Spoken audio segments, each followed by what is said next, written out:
안녕하세요. 주린이 아재입니다. 파인테크닉스 기업 공시 한번 볼 건데 유형 자산 양수에 대한 공시가 나왔습니다. 지속적인 성장을 하고 있는 파인테크닉스 주가도 아주 좋죠. 금일 주요한 공시로 나왔던 지금 볼 파인테크닉스 그리고 CN투스 성진 오늘 상한가를 갔죠. 행복날에는 비상장 법인입니다. SK의 지분구조 100%를 갖고 있는 행복날인데 이 기업도 리뷰를 해볼 건데 행복날에는 사회적 기업이에요. 그래서 이런 부분 보면 좋을 것 같아서 이 세 가지 리뷰하려고 합니다. 파인테크닉스가 안양에 있는 토지 및 건물을 샀습니다. 이런 얘기 한번 해볼 거고 지난해 자산 총액의 23.75%이 정도로 그리고 어떤 이유로 샀는지 이런 거에 대한 공시 보면서 얘기를 한번 해볼 거고요. 이번 양수 취득뿐만이 아니라 124억 원의 그 건물과 토지를 또 매입을 했고 10월은 90억 원 규모의 베트남 공장에 대한 투자를 좀 했습니다. 그러니까 이번에 양수하는 것까지 합쳐서 최종 644억 원의 현금이 사용되었다고 보면 되는데 어떤 것들이 있는지 같이 볼 거고요. 이런 미래에 대한 투자 이런 건 굉장히 좋죠. 하지만 이런 대규모의 현금 어디서 난 돈인가 이런 거 중요하겠죠. 파인테크닉스가 그렇게 돈이 많나 이런 부분 한번 다루는 시간도 조금 가져볼 거고 이제 계열사 현황에 대한 사업의 이익 구조도 한번 같이 볼 겁니다. 그리고 성장성에 대한 얘기 한번 더 해볼 거고 그리고 회사의 이익률에 대한 얘기도 한번 해볼 겁니다. 파인테크닉스의 지배 구조가 이제 지속적으로 늘어나면서 지금의 주가에 대한 얘기도 한번 해볼 거고요. 미래 가치에 대한 선반영이 아닌가라는 얘기 한번 해볼 거고 지금의 주가는 저는 개인적으로 상당히 높다고 생각을 하고 있습니다.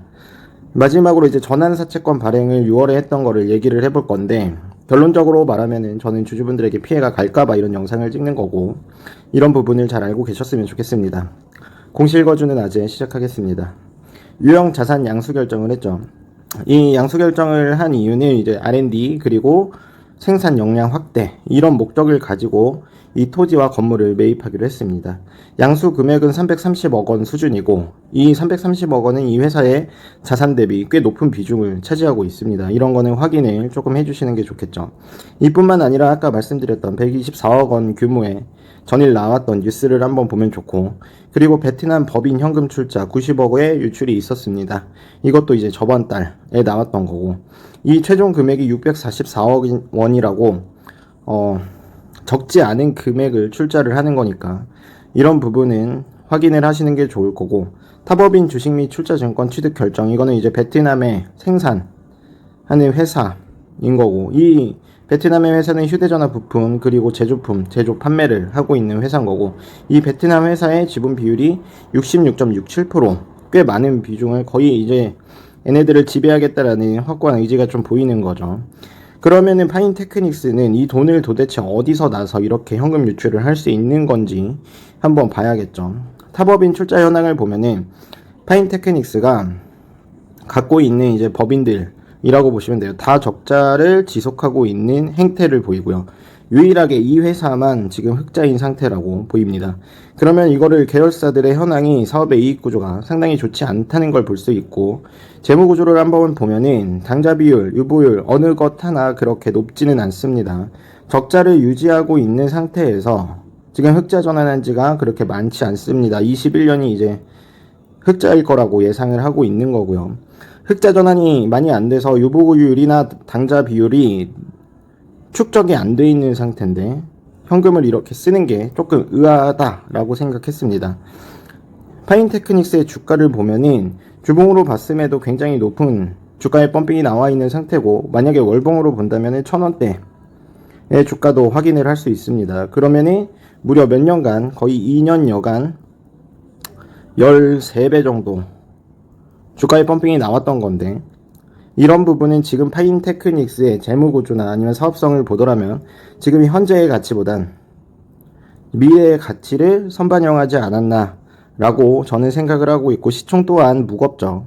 이 미래의 가치의 선반영이 현실화되는 순간 이 파인테크닉스의 주가는 조금 조정을 받을 것이다 라고 생각을 하고 있습니다.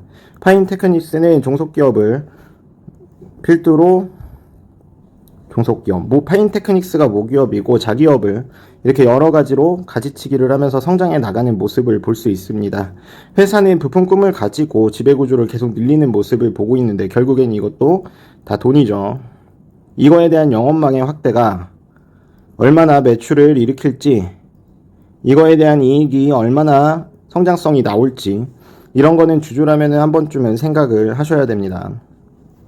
마지막으로 전환사채권 발행을 볼 텐데, 당장 지금 회사가 돈이 많이 없는데 전환사채권을 또 발행을 했습니다. 무려 7회차.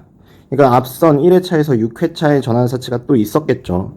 전환사채권명 총액은 250억 수준인 거고, 다행인 거는 만기 표면 이자율이 0%, 그리고 5년 뒤에 만기다 라고 보는 거는 결국엔 이거는 주식으로 치환될 전환사채다 라고 보는 거죠. 회사는 전환사채권 발행을 통해서 돈을 당겨 쓰고 그 다음에 주식으로 치환하고 이 행위를 계속하고 있습니다. 전환사채권자의 평균 전환사채 주식 가액, 전환 가액이 굉장히 낮은 수준이기 때문에 기존 주주분들의 피해가 갈 수 있다라고 저는 생각을 하기 때문에 이런 부분을 확인하고 투자하시는 게 좋을 거라고 생각합니다. 내용이 괜찮으셨으면 구독 한번 부탁드릴게요.